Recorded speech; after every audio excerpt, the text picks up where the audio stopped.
సుచీర్ బాలాజీని హత్య చేసి ఉంటారని ఆయన తల్లి అనుమానం వ్యక్తం చేశారు. ఓపెన్ ఆర్టిఫిషియల్ ఇంటెలిజెన్స్ నైతికతకు కట్టుబడి లేదని విమర్శించిన ఆ 26 ఏళ్ల విజిల్ బోయర్ మృతిపై అతని తల్లిదండ్రులు పలు అనుమానాలు వెళ్లిబుచ్చారు. ప్రాథమిక విచారణ తర్వాత పోలీసులు దీన్ని ఆత్మహత్యగా నిర్ధారించిన తన కుమారుడి మరణంపై పలు అనుమానాలు వ్యక్తం చేస్తూ సుచీర్ తల్లి పూర్ణిమారావు ట్విట్టర్లో ఓ పోస్ట్ పెట్టారు.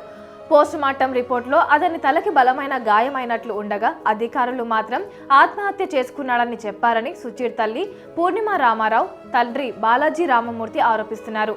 తన కుమారుడికి న్యాయం జరిగే వరకు పోరాడతామన్నారు.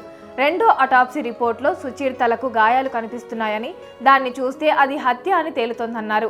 సుచీర్ అపార్ట్మెంట్ను ఎవరో దోచుకున్నట్లు కనిపిస్తుందని, బాత్రూంలో ఘర్షణ జరిగిన ఆనవాళ్లు ఉన్నాయని ఆమె వెల్లడించారు.